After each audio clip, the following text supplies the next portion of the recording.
Aloha and welcome to Tell Us More. I'm Neaulani.kuamoo-peck and my colleague. Karen.schleif. We're both from eXp Realty. We're agents there. And today's topic involving buying a house. We're going to talk to you about the pros and cons of buying versus renting. Or better yet, renting versus buying. And I'm saying it that way because we're going to start right off with Karen talking about the benefits, pros and cons of renting. Well, the funny thing is, I just talked to somebody the other day, and I talked them out of buying. Because there is, there's pros and cons of everything. But, as real estate agents, our job, of course, we want to sell you a house, right? Yes. Whether on the sell side or the buy side. But the point is, we really do care about you.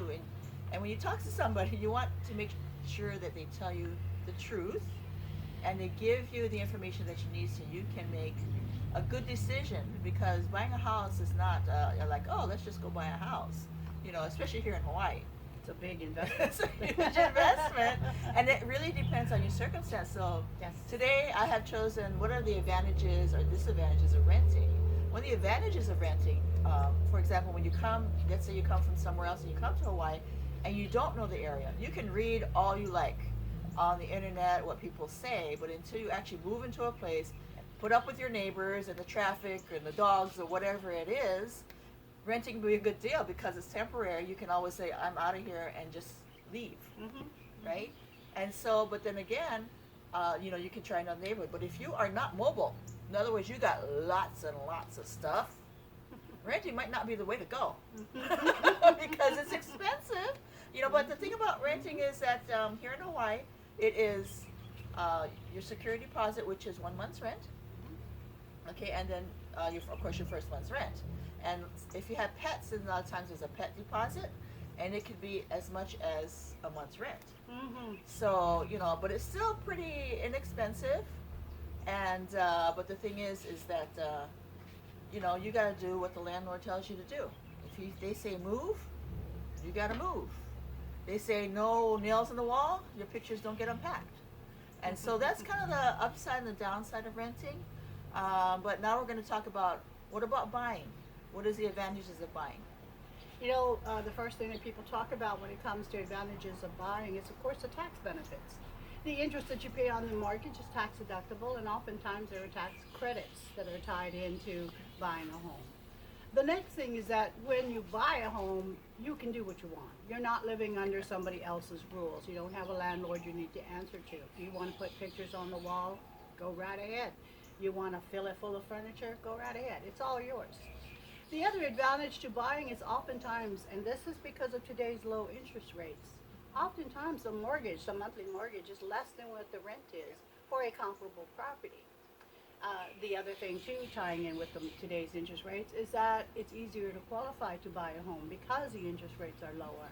And in fact, I understand in talking to some of the lenders that they've even lowered some of their restrictions to where it used to be you had to have a credit rating of 720 or more. Now they actually go down to 640, and depending on the program. That is amazing. I know, it's unbelievable. Never used to go below 700. So another advantage of buying.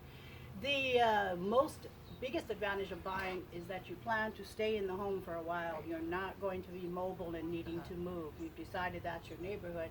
So now you're going to build equity. You can kind of think of it as a long-term savings account.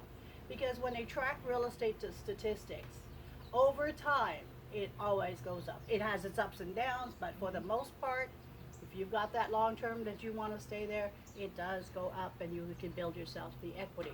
Every dollar you pay in your mortgage is going towards that equity, which is why we say you can build your wealth through real estate. And it's just one of the examples. But the downside, so let's talk about downside. Okay. There is a downside, and we hate to have to tell you this because as real estate agents, our goal is to help people buy and sell, not rent. However, in the interest, as Karen said, of providing the best service for all of our clients, we will give you the both sides of the picture every single time. It's our obligation.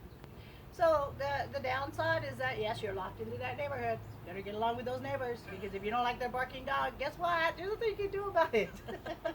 You could go out and get yourself a barking dog, perhaps. But anyway. The other downside about buying a house is that the savings in the house, the wealth that you're building, the equity that we're talking about is long term. So if you're thinking, well, I want to take $500,000 that this house would have cost me, and I want to put it into something that's going to make me some serious money in just a few years. I don't want to wait long term. Then you want to rent. You don't want to buy, because it is going to take a while to build up that equity that you want. And also, as an owner of a home, guess what? Who does the repairs? When you're renting, landlord does the repairs, don't they? Yep. Now you're a homeowner, you get to do the repairs, so you want to make sure that you put in your monthly budget.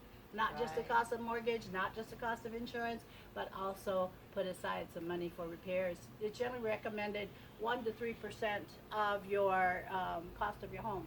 It's a good idea to set aside for repairs. And it's usually about 6 months worth of repairs. Because every time something goes wrong in a house, it's not something that was planned on. All of a sudden you wake up one day and the heater blows up.